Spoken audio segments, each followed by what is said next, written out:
اور دوسرا جو ہے جو اس کی مشینری، اس کی ٹربائنز وغیرہ باہر سے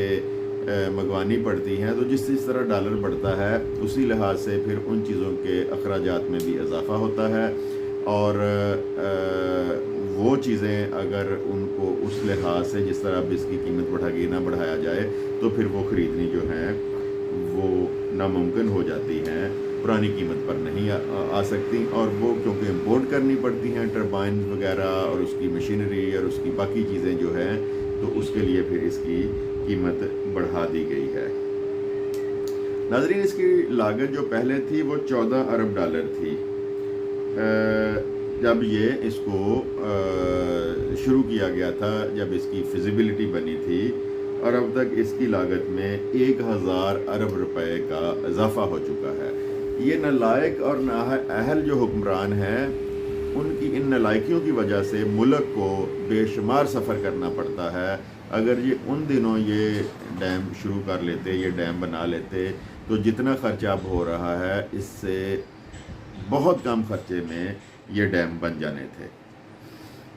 لیکن ان کو اپنی عیاشیوں سے فرصت ملے تو یہ کسی دوسری طرف جائیں۔ ان کو اپنے کک بیکس، جو اپنے انہوں نے محل بنانے ہوتے ہیں، جو اپنے انہوں نے بنگلے بنانے ہوتے ہیں، بیرون ملک جائیداد بنانی ہے، اور کس طرح منی لانڈرنگ کرنی، اس سے فرصت ملے تو یہ ملک کا سوچیں۔ تو جیسے میں پہلے بتا چکا ہوں کہ تقریباً دگنی لاگت ہو چکی ہے اس ڈیم کی اب تک۔ اگر یہ اپنی ٹائم پہ بنتا تو اس سے آدھے پیسوں میں اس ڈیم نے بن جانا تھا۔ ناظرین، جب یہ پروجیکٹ شروع کیا گیا تھا تو اس کی جو ایسٹیمیٹڈ لاگت تھی وہ تقریباً 900 ارب ڈالر تھی، جو کہ لیٹ ہونے کی وجہ سے اب تقریباً 2000 ارب ڈالر تک پہنچ چکی ہے۔ تو نقصان یہ ہوتا ہے کہ جب اس طرح کے پروجیکٹ کسی بھی وجہ سے ڈیلے ہوتے ہیں، ان میں کچھ ہمارے حکمرانوں کی سستی اور نااہلی شامل ہوتی ہے، اور کچھ ہمارے جو دشمن ممالک ہیں ان کی کوشش ہوتی ہے کہ پاکستان میں اس طرح کے ڈیم نہ بنے اور پاکستان جو ہے وہ پستی میں جاتا رہے۔ اس میں ناظرین جس میں پانی ذخیرہ کرنا ہے، جو جھیل بن رہی ہے، وہ تقریباً اس پر جو لاگت آئے گی وہ 700 ارب ڈالر ہوگی، اور 10,200-300 ارب ڈالر جو ہے جو اس میں مشینری فٹ ہونی ہے، جو ٹربائنیں آنی ہیں، دوسرا ٹیکنیکل کام ہے، تو اس پر ایسٹیمیٹڈ لاگت اتنی ہے۔ یہ پروجیکٹ 2029 میں مکمل ہونا ہے۔ جس طرح ہمارے ملک میں مہنگائی بڑھ رہی ہے، ڈالر اوپر جا رہا ہے، تو اگر اسی طرح ہی کام رہا اور ملک سٹیبل نہ ہوا تو 2029 تک خدا نخواستہ اس کی جو لاگت ہے وہ 3000 ارب ڈالر تک بھی جا سکتی ہے، اور اگر ملک سنبھل جاتا ہے، ڈالر نیچے آ جاتا ہے، تو اسی لحاظ سے ہی پھر جو ہے اس کا جو وہ ریٹ کم ہو جائے گا۔ تو ناظرین، میری ویڈیوز بھی موجود ہیں، اگر آپ جنرلی سوچیں تو اس میں بھی اچھا حکمران، ملک کے ساتھ سنسیئر حکمران جو ہوتا ہے یا جو ہوگا، وہ ملک کے لیے ہر لحاظ سے فائدہ مند ثابت ہوگا۔ جنہوں نے لوٹ مار کرنی ہے، جنہوں نے چوری چکاری کرنی ہے، وہ قطعاً ہمارے ملک، جس طرح کے ہم پہ حکمران اب تک قائد اعظم کے بعد، میں تو یہ کہوں گا کہ قائد اعظم کے بعد سے اب تک ہمارے اوپر کوئی بھی ملک کے ساتھ سنسیئر کوئی حکمران نہیں آیا۔ کوئی فوجی آیا تو اس نے اپنے فوجی جو صدارت ہے یا جو آرمی چیف ہے اس کو طول دینے کے لیے ہم پہ حکمرانی کی، ہمارے سودے کیے، اپنی حکمرانی کے لیے ملک بیچا، عوام بیچے، کوئی بھی جتنے بھی 3-4 ماشاءاللہ ہمارے ملک میں لگے ہیں۔ اور اگر سویلین جمہوریت آئی ہے تو اس جمہوریت نے بھی ہمیں ذلیل و خوار اور رسوا کیا ہے۔ ہم عوام کو اپنے اگر ان کے اثاثے دیکھیں تو جب سے وہ آئے ہیں سیاست میں، وہ اربوں ڈالر بڑھ گئے ہیں، اور ملک جو ہے وہ اربوں ڈالر نیچے چلا گیا ہے۔ جس طرح پچھلی جمہوری گورنمنٹ نے ہمارے ملکوں کے ساتھ، جس میں چلے نام بھی لے لیتا ہوں کہ زرداری اور نواز شریف حکومتیں جو ہیں، انہوں نے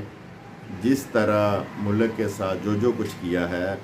وہ اس کے نتیجے میں آج ہم اس نہج پہ پہنچ گئے ہیں کہ ہم 1800 روپے میں 10 کے جی آٹا لے رہے ہیں، جو کہ بنیادی ضرورت ہے، اور کسی کچن میں، کسی امیر اور غریب کے کچن میں کبھی آٹے کی اہمیت نہیں ہوئی تھی۔ آٹا ایک بہت معمولی چیز، سب سے زیادہ جو کھایا جاتا ہے وہ روٹی کھائی جاتی ہے، لیکن آٹا اس میں کچن کی آئٹمز میں آٹے کو کبھی اہمیت نہیں دی گئی تھی، بے شک وہ امیر تھا یا غریب تھا۔ لیکن اب غریب کے لیے وہ آٹا خریدنا سب سے زیادہ اہمیت اختیار کر گیا ہے۔ آٹے کی لائنوں میں آپ نے دیکھا ہوگا کہ ہر ویک 10-12 لوگ جو آٹا لینے جاتے ہیں، وہاں بگدڑ مچنے سے، جو بیمار ہوتے ہیں سانس بند ہونے سے، وہاں پہ فوت ہو رہے ہیں۔ کہنے کو ہمارا ایک ایگریکلچر ملک ہے، لیکن یہ کیسا ایگریکلچر ملک ہے کہ اس میں آٹے کے لیے لوگ لائنوں میں کھڑے ہیں۔ تو جس طرح آج کا میرا ٹاپک تھا بادشاہ ڈیم، تو ناظرین اگر اس طرح کے ڈیمز بنتے ہیں، ہماری جو بنجر زمین پڑی ہوئی ہے وہ سیراب ہوگی، وہاں پہ کھیتی باڑی ہوگی، اجناس ہوگی، تو اس طرح کی جو چیزیں ہیں ہم ان سے بچ جائیں گے اور وافر مقدار میں ہوں گی، اور جو ملک سے کی وسائل ملک میں جو ضرورت ہے اس سے وافر ہو جائے گی، اس کو ہم ایکسپورٹ کر کے زر مبادلہ بھی اس سے کما سکتے ہیں۔ ناظرین جو یہ ہے بادشاہ ڈیم، یہ پر آور جب یہ مکمل ہو جائے گا، اس کی ٹربائنز فٹ ہو جائیں گی، تو پر آور سردیوں میں یہ 4500 میگا واٹ بجلی پیدا کرے گا۔ سردیوں میں اس کی تھوڑی سی جو استطاعت ہے وہ کم ہو جائے گی، کیونکہ دریاؤں میں پانی کم ہو جاتا ہے، تو گرمیوں میں یہ 45,000 میگا واٹ بجلی پیدا کرے گا، اور یہ تقریباً 7 ماہ تک، جو گرمیوں کا ہمارا سیزن ہے وہ 7 ماہ تک ہوتا ہے، اور 7 ماہ تک جو ہے یہ اتنی بجلی پیدا ہوگی، اور سالانہ 18,000 ارب بجلی کے جو یونٹ ہیں وہ تقریباً 18 ارب یونٹ سستی بجلی یہ مہیا کرے گا، اور پانی ذخیرہ کرنے کی صلاحیت جو اس میں ہوگی 6.4 ملین ایکڑ اس میں جو ہے پانی ذخیرہ ہوگا، اور 12 لاکھ ایکڑ زرعی رقبہ اس سے سراب ہوگا۔ جس طرح میں نے بتایا کہ پنجاب کے مضافات میں، سندھ میں،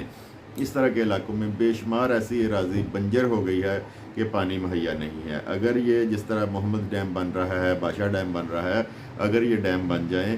تو وہاں پہ بھی ایک نیا ترقی کا دور شروع ہوگا، پانی میسر ہوگا، کسان کو پانی ملے گا، اس سے وہ کھیتی باڑی کرے گا، وہ خود بھی خوشحال ہوگا اور ملک کو بھی خوشحال کرے گا۔ تو ناظرین اس میں جو بادشاہ ڈیم جہاں پہ بن رہا ہے وہاں پہ عوام کو بہت زیادہ فیسیلیٹیٹ کیا گیا ہے، وہاں پر بے شمار ترقیاتی کام، سڑکوں کا جال بچھ گیا، ہاسپٹل بن گئے ہیں، صاف پانی کے پروجیکٹس لگ رہے ہیں۔ تو جب اس طرح کے وہاں پہ نوکریوں کو تقریباً 2000 لوگوں کو وہاں پہ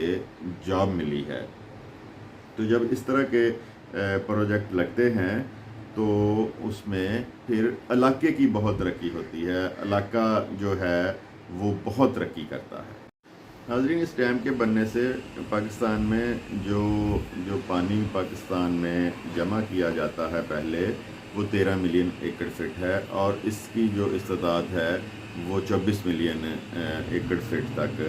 چلی جائے گی، اور جب محمد ڈیم بنے گا تو یہ اس سے زیادہ بھی بڑھ جائے گی۔ بہت سارے لوگوں کو اس بات کا بھی علم نہیں ہے کہ بادشاہ ڈیم بننے سے پاکستان کے 2 بڑے شہروں میں پانی کا مسئلہ بھی بہت حد تک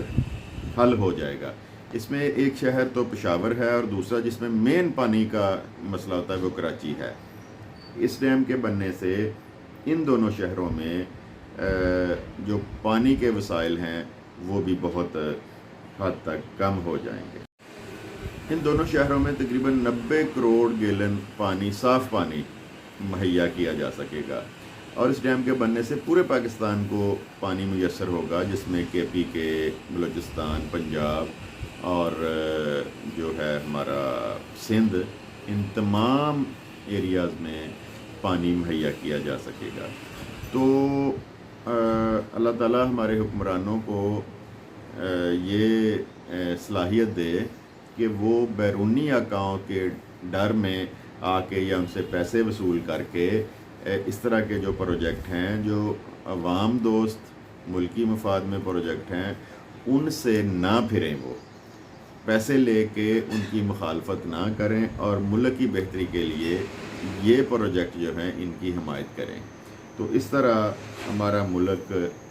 بے شمار ترقی کرے گا۔ اور جس طرح میں نے پہلے بتایا کہ ملکی ضروریات کو پورا کرنے کے بعد ہم جب اپنی زرعی اجناس دوسرے ملکوں کو باہر بھجوائیں گے تو اس سے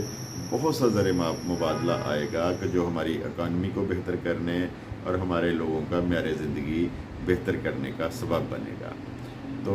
ویڈیو اگر پسند آئے تو لائک شیئر لازمی کریں اور چینل کو سبسکرائب کریں۔ آپ کا بہت بہت شکریہ۔ خدا حافظ۔